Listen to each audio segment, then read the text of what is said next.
Pencerahan hari ini akan menjadi kerangkeng dan penjara untuk pencerahan selanjutnya. Oke. Saya ulang ya.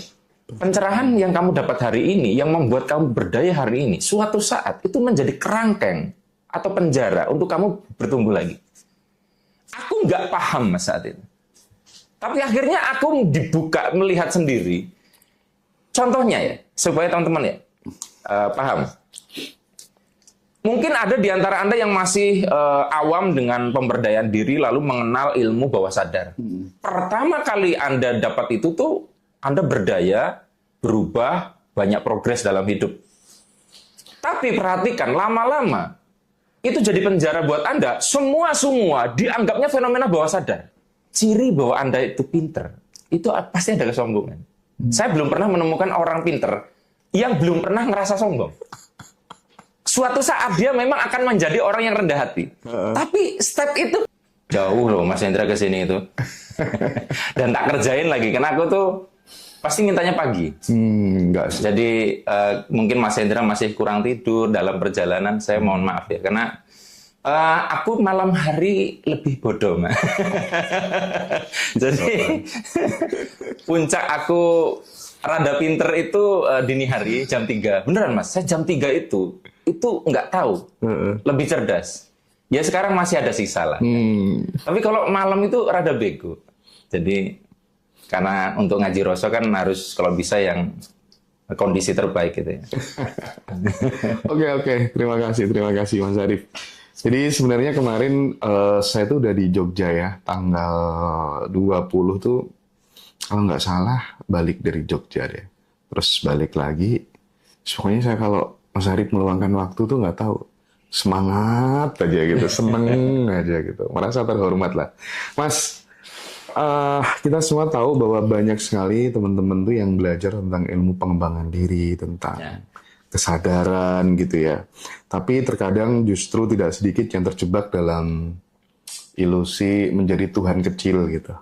Maksudnya tuh ya mereka merasa bahwa, bukan mereka sih, aku pun juga mengalami gitu, merasa bahwa semuanya kok bisa tak atur gitu ya, semua harus sesuai dengan kemauanku gitu. Nah pertanyaannya, apakah kemudian belajar ilmu pengembangan diri ini justru kemudian menjauhkan kita dari kodrat kehidupan yang sesungguhnya gitu Mas. Nah kayak kita merasa kok ini kayak menolak kodrat ya gitu, atau justru sebenarnya kita sedang disadarkan tentang kodrat itu sendiri gitu. Bagaimana Mas Arif melihat realitas ini? Sebelum masuk ke situ, saya ucapkan congratulations, selamat untuk Ngaji Roso Mas Hendra, new Ngaji Roso. Sun Mas. Karena sudah mencapai, kalau istilah di YouTuber itu apa ya, jejak pertama ya, silver platinum ya. Bener ya? Iya, silver platinum. Play button. Tahu sendirilah teman-teman yang sudah mampir lagi kan, Mas Hendra belajar untuk let go ya, dan jangan dikira gampang loh ya sebagai subscriber. Dan Anda di sini akan melihat saya itu YouTuber udah lama, Mas. Per hari ini 71.000 subscribernya. Oke ya. Mas Hendra itu udah 1 juta sekian lah, lupa 1,3. 1,6. Ya, yang Ngaji Roso ya. Terus reset kan, ya starting mungkin di angka 100.000 atau 200, saya lupa tuh. Berapa ratus ribu yang terakhir kali mulai kan dari channel itu. Dan saya kesalip lagi. Jadi maksudnya, Anda pernah lihat nggak di dalam hidup orang yang dia tuh udah berkali-kali ngalamin sampai 0, tapi bisa balik lebih cepat padahal Anda mulainya lebih lama, nggak nyampe-nyampe gitu loh. Dan mungkin pemirsa Ngaji Roso ngerasa, kok hidup nggak adil banget ya? Karena gini loh, kalau saya, sorry ya Mas, ini penting soalnya. Hendra itu memang direset, tapi dia nggak mulai dari 0. Kesadarannya tuh masih kesadaran subscriber 1, sekian juta. Nangkep nggak maksud saya? Jadi seorang Donald Trump kalau direset, itu kesadarannya udah triliuner Mas. Dia nggak mulai dari 0. Makanya jangan tertipu Anda bilang, saya mulai dari 0 loh. Loh, nolnya dia dengan nolnya kita tuh beda loh. Nolnya dia, bapaknya itu sudah sering ngomong kata triliun sejak dia kecil. Di bawah sadar sudah familiar ya. Di bawah sadarnya sudah familiar dengan angka itu. Sementara kita lahir dari orang tua yang ngomong angka ratus juta aja nggak pernah di kuping kita. Sama-sama memulai, Mas, kelihatannya. Tapi kondisinya aslinya tidak sama. Makanya tidak heran. Makanya saya bilang, lihat, aku pasti kesalip lagi. Dalam waktu hanya mungkin 1-2 bulan. Jadi aku selalu justru seneng, Mas. Malah mudah-mudahan Mas Hendra kesini lagi, ngaji Rasul pas 100.000. Dan itu sesuai harapan. Gitu ya? Biar aku ngomong congratulations-nya termasuk orang pertama. Iya. Tapi by the way, meskipun harus mulai lagi sih, aku bersyukur sih, Mas. Dan aku ringan-ringan aja ngejalaninya. Dan ya mudah-mudahan ini jadi ngaji Rasul 2.0 ya. Ya. Itu yang saya bilang. Ringan-ringan aja. Itu yang bikin Hendra nggak dari nol. Iya. Makanya ada orang yang bilang, kegagalan adalah keberhasilan yang tertunda. Belum tentu loh. Ada orang gagal terus 15 tahun. Dan ada orang gagal jadi sukses. Bedanya adalah, orang yang gagal sukses itu karena dia bisa let go itu tadi. Ya aku ringan aja, Mas. Sementara yang berulang-ulang gagal ini nggak bisa let go seperti itu, Mas. Jadi, itu yang saya bilang, justru penerimaan mulai dari nol itu yang bikin Mas Hendra nggak dari nol. Jadi, saya tidak setuju bahwa kegagalan itu awal dari atau keberhasilan yang tertunda. Itu harus ada catatan kecil, Mas. Kesadaran apa yang dia dapat setelah gagal. Coba kalau Mas Hendra kemarin mengeluh, terus kemudian tidak mau mulai lagi, saya kira nggak akan bisa 100.000. Nggak dapat pelajaran. Nggak dapat learning apapun, pertumbuhan kesadaran apapun. Nah, pertanyaan tadi yang Mas Hendra ya, jadi gini, saya tuh ingat guru saya itu tahun 2015 ngomong gini. Asli, ini kalimatnya begini. Mas, katanya, pencerahan hari ini akan menjadi kerangkeng dan penjara untuk pencerahan selanjutnya. Oke. Saya ulangi ya. Pencerahan yang kamu dapat hari ini, yang membuat kamu berdaya hari ini, suatu saat itu menjadi kerangkeng atau penjara untuk kamu bertumbuh lagi. Aku nggak paham, Mas, saat itu. Tapi akhirnya aku dibuka, melihat sendiri. Contohnya ya, supaya teman-teman ya paham. Mungkin ada di antara Anda yang masih awam dengan pemberdayaan diri lalu mengenal ilmu bawah sadar. Pertama kali Anda dapat itu tuh Anda berdaya, berubah, banyak progres dalam hidup. Tapi perhatikan, lama-lama itu jadi penjara buat Anda. Semua dianggapnya fenomena bawah sadar. Tidak ada perspektif lain selain bawah sadar. Kita bisa lihat orang yang baru belajar ilmu loa, Mas. Semua dianggap loa. Orang baru belajar vibrasi, semua seolah vibrasi. Masakannya tidak enak ini. Pasti vibrasinya kurang bagus, kurang bumbu kok itu. Kenapa semua harus dilihatnya itu harus vibrasi? Itu yang saya bilang, orang itu ketika mendapat pencerahan, itu starting point yang bagus.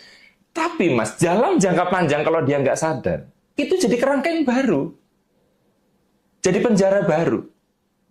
Nah, saya pernah bilang kan bahwa rumus apapun yang saya sampaikan dalam semua video saya itu selalu, ini saya sederhanakan ya teman-teman ya. Jadi aslinya kehidupan itu terlalu kompleks untuk dirumuskan, Mas. Terlalu banyak faktor yang terlibat. Tapi kalau nggak kita sederhanakan, orang susah. Whiteboard ini terlalu penuh, gitu loh. Nggak bisa dibahas dalam 2-3 jam ke depan. Jadi kalau saya tuh punya rumus sederhana, hasil sama dengan faktor teknis plus faktor non teknis. Ya, FT ini teknis, FNT non teknis. Nah, teknis ini kan kita bicara tentang tindakan, skill, pokoknya teknikal lah. Nah, ini yang saya sebut area pemberdayaan diri yang kita bicarakan, Mas. Loa, kesadaran, bawah sadar tuh di sini nih. Ya kan? Sebelum Anda itu mengenal ilmu pemberdayaan diri, Anda tuh mengira hasil itu karena teknis. Makanya Anda berpikir, wah hasilnya kurang bagus ya. Oke, yang harus aku tingkatkan adalah skill teknis. Actionnya harus ditingkatkan lagi, gitu kan? Nah, orang yang belum paham ilmu pemberdayaan diri itu akan berkutat di sini. Dan seringkali kita melihat, kenapa ya kok katanya hasil tidak mengkhianati usaha, tapi seringkali hasil itu mengkhianati usaha. Nah, disitulah akhirnya kita berkenalan bahwa ternyata di balik skill, di balik tindakan yang berbeda adalah non-teknisnya. Mindset-nya, belief-nya, energinya, vibrasinya, kesadarannya gitu loh Mas ya. Nah, tapi kadang orang setelah belajar ini mengira semua ini Mas, dan dia mengabaikan ini.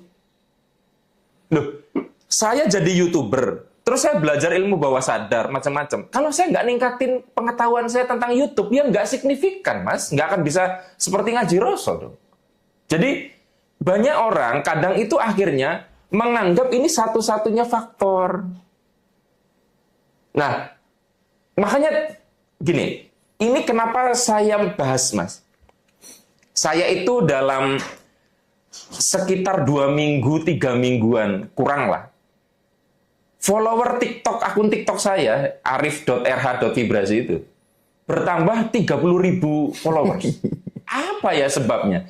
Ternyata salah satunya, itu saya di-mention di beberapa video dan di beberapa komen, ada yang memang karena bahasan saya itu dia buktikan berhasil. Namun yang menarik ada beberapa video di mana itu influencer pemberdayaan diri itu saling serang. Saling ribut tentang konsep pemberdayaan diri.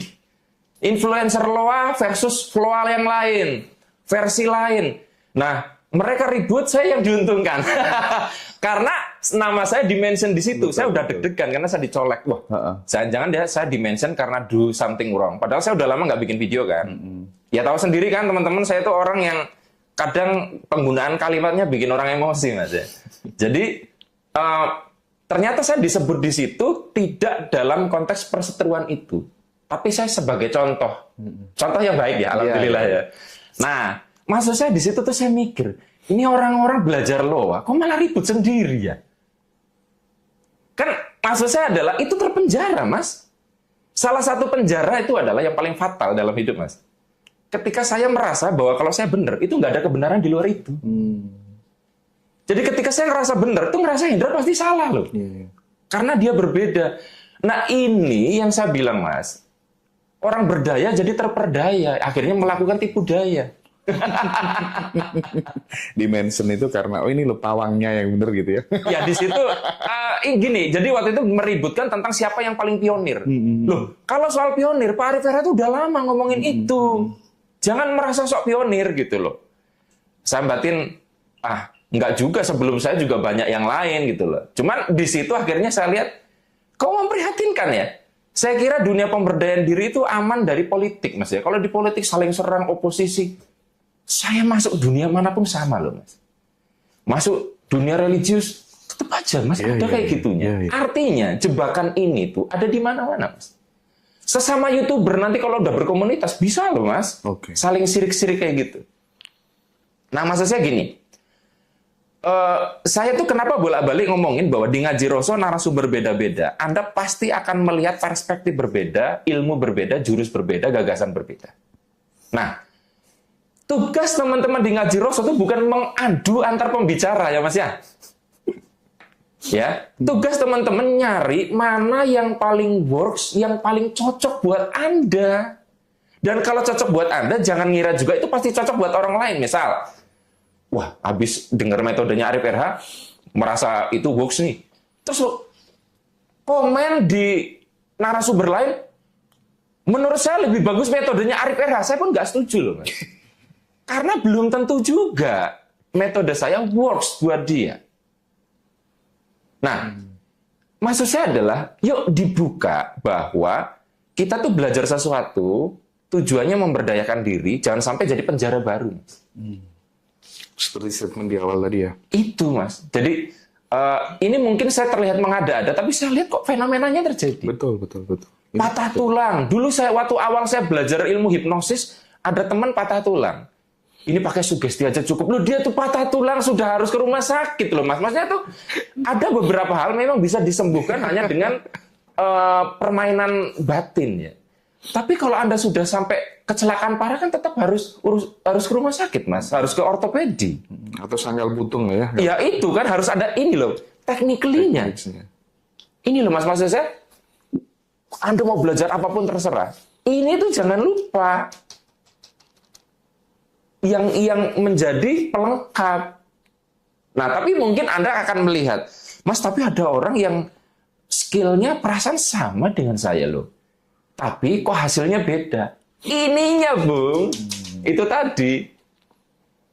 Ininya beda, dan ininya beda itu kadang nggak bisa dikejar. Misalnya, saya anaknya seorang pebisnis, terus kemudian Mas Ali anaknya seorang guru spiritual. Kan kesadarannya tetap tetesannya udah duluan dia lah. Aku harus ngejarnya, harus cepat sekali untuk menyamai nolnya dia. Gitu. Dia lahir udah plus, kita mungkin masih minus. Katanya udah ada Mas, minimal tinggal unlock. Kalau saya harus nginput baru. Iya, sawapnya beda kalau. Iya, jadi teman-teman boleh saat ini begitu fanatik dengan sebuah metode, nggak apa-apa. Anda mengatakan ini paling benar, tapi catatannya satu, ini paling benar buat saya. Ini paling benar buat saya. Sama seperti ketika kita mengatakan agama ini, agama Islam adalah paling benar, nggak apa-apa. Tapi jangan gunakan itu untuk mengagresi orang loh, Mas. Jadi saya kira dengan begitu kita akan menikmati kebenaran ini dan bisa melihat keindahan kebenaran yang lain. Itu caranya untuk berdaya. Saya sudah terlalu sering melihat antar pemberdayaan diri itu bisa saling saingan sih, Mas. Makanya Mas Hendra bisa lihat saya termasuk orang yang nggak berasosiasi atau berteman dengan banyak itu karena milih-milih banget. Tapi kadang mengagresi coach lain itu juga kadang dilakukan untuk demi monetisasi sih.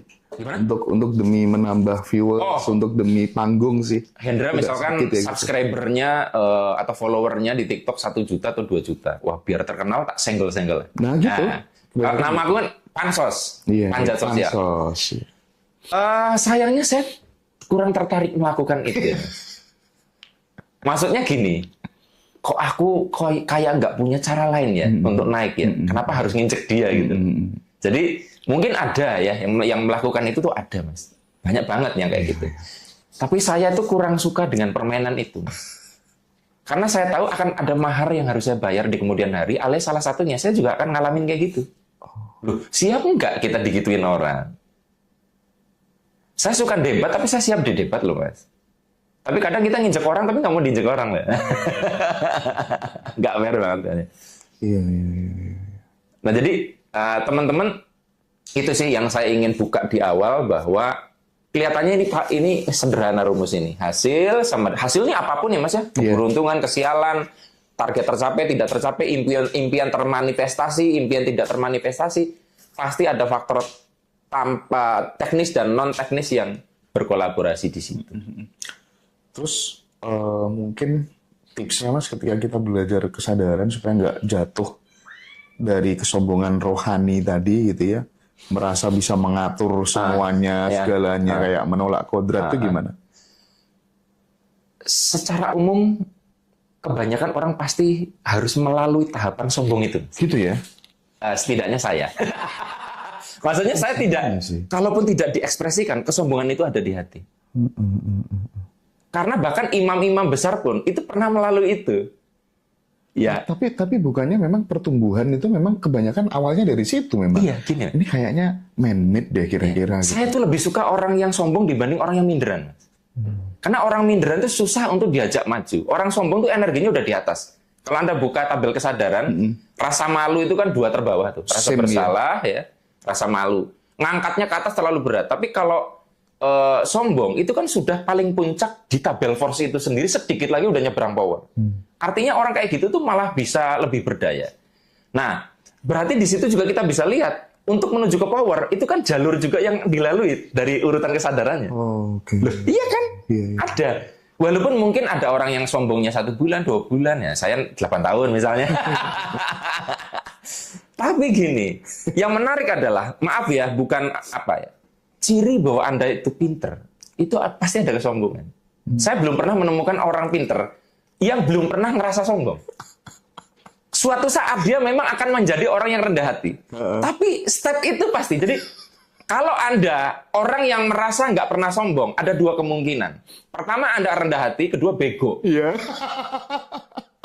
Apa yang mau disombongkan dari orang yang bodoh gitu loh. Jadi realistis. kalau Anda itu ngerasa kok aku kenapa kena penyakit sombong, itu bawaannya, Mas. Loh, iblis itu sombong karena sakti, Mas. Sakti hebat ya. Makanya sombong. Merasa layak. Ya? Merasa layaknya tinggi gitu loh. Nah, cuman kan ya apa ya, kita nggak boleh berlama-lama di situ. Tapi gini, pertama untuk menjawab pertanyaan Mas Hendra, itu tetap dilalui. Nah, setelah dilalui, nanti akan ada tahapannya sendiri, semesta itu akan ngasih tahu. Caranya beda-beda. Keren. Ada yang kepentok, ada yang bangkrut, ada yang patah hati, ada yang mau, takutnya kena sensor YouTube ya, mau, ya, saya nggak nyebut kalimat itu, takutnya ini, nanti ditit aja kalau itu. Yeah. Nah, jadi tapi salah satu tips sederhana untuk kita mencegah terlalu bablas itu sebetulnya satu, Mas. Pastikan Anda punya orang yang Anda anggap lebih tinggi dari Anda. Karena itu akan selalu membuat Anda, aku nggak sepinter dia, aku nggak sekaya dia. Jadi orang kaya yang sombong itu masalahnya karena dia nggak bergaul dengan orang yang lebih kaya dari dia, Mas. Nah, orang yang pinter itu jadi sombong. Masalahnya karena dia tidak pernah belajar tidak punya teman atau orang yang lebih pintar dari dia. Tapi dikelilingi orang-orang yang secara vibrasi, secara knowledge, secara pengalaman lebih tinggi, lebih banyak daripada kita itu sangat membantu. Meskipun di awal terkadang, masa iya sih? Masa kayak gitu? Kita kan kayak ayo tetap pinteran aku deh. Enggak, maksudnya tuh menurut dia kan menurut kita kan di fase itu kan man-made kan. Ini kita yang create dan lain sebagainya gitu. Sementara dia udah di level itu. Kita kan agak beda dulu. Kok gini sih gitu kan. Tapi minimal pelan-pelan kan kita bisa. Terus terang saya tidak tahu berapa lama kita akan mengalami fase itu. Tapi sejauh ini orang-orang hebat pasti ngalamin fase itu. Dan triggernya untuk bergeser itu kita tidak pernah tahu. Sama sekali tidak pernah kita tahu. Nah, jadi contoh kadang kita mungkin akan dibenturkan oleh kenyataan-kenyataan yang di luar yang kita. Contoh saya dulu kan pinter banget waktu kuliah. Pinter banget saya itu. Terus terang. Dan saya orang yang nyaris di DO. Bayangin, saya IPK-nya paling tinggi, tapi lulusnya paling lama. Nah, di situ saya kayak dihantem. Kok kenapa yang udah pada pinter-pinter, yang nggak lebih pinter dari aku pada lulus duluan? Di situ aku akhirnya ngaca. Ternyata nggak cukup pinter ya, aku harus pinter berkomunikasi dengan dosen. Karena dulu saya saking ngerasa pinter, Mas, selalu debat dosen, Mas. Lah dosen juga kan punya kuasa sebagai pembimbing skripsi. Kalau di debat marah dong dia, berarti kan saya nggak memiliki skill untuk respect people. Oh, hidup tuh nggak cuma pinter ya, ternyata harus menghargai orang juga perlu kita biar maju. Itu akhirnya learn itu, saya belajar itu. Tapi saya saya skripsi bikin 2 kali loh, Mas. Sudah sampai turun lapangan, saya sudah dinasihati oleh dosen, judulmu terlalu sulit untuk cari data, saya nekat, ya, akhirnya kesulitan cari data. Saya mulai dari awal judul baru, Mas. Satu-satunya dalam sejarah fakultas saya, orang bikin skripsi 2 kali itu saya. Saking songongnya saya. Jadi buat teman-teman yang saat sekarang lagi sombong, belum bisa sadar, terusin aja, nanti kepentokan. Jadi semesta itu kayak sudah menyediakan gamenya sendiri. Kalau kamu nggak sesuai game, nanti akan dikasih sesuatu. Karena yang berhak sombong cuma satu sih, Mas. Yang berhak sombongnya, sesombong-sombongnya cuma satu, yang punya hidup ini. Jadi kalau kadar kita sudah berlebih tuh, sadar diri lah, yang bagian ini bagian gue gitu lah. Sepresisi apapun kemudian pikiran, perasaan kita, ilmu vibrasi kita, pada akhirnya kehidupan akan senantiasa menghadirkan kejutan-kejutan yang nggak kita duga. Yes. Akhirnya kita ngaca gitu loh, bahwa Mas, ujung-ujungnya kita akan berkata bahwa ada hal yang saya tidak tahu. Iya. Dan itu kesimpulan yang saya jamin. Kan ada yang nanya, Mas Arif itu saya lihat kan selalu bergeser, bertumbuh, berubah. Ada nggak, Mas, sesuatu yang Mas Arif yakini, bahkan sampai mati pun itu tidak berubah? Ada. Apa? Wallahu a'lam. Kalimat itu tidak akan berubah. Bahwa yang tahu semuanya cuma Tuhan. Nggak, saya jamin sampai saya mati, itu nggak berubah. Sehebat apapun, misalkan saya lebih cerdas 100 kali lipat sebelum saya mati, tetap ada yang saya nggak paham. Jadi keyakinan saya itu, Mas, itu yang membuat saya akhirnya ya itu sudah tidak terlalu tertarik untuk tadi, untuk harus bermain. Subscribe.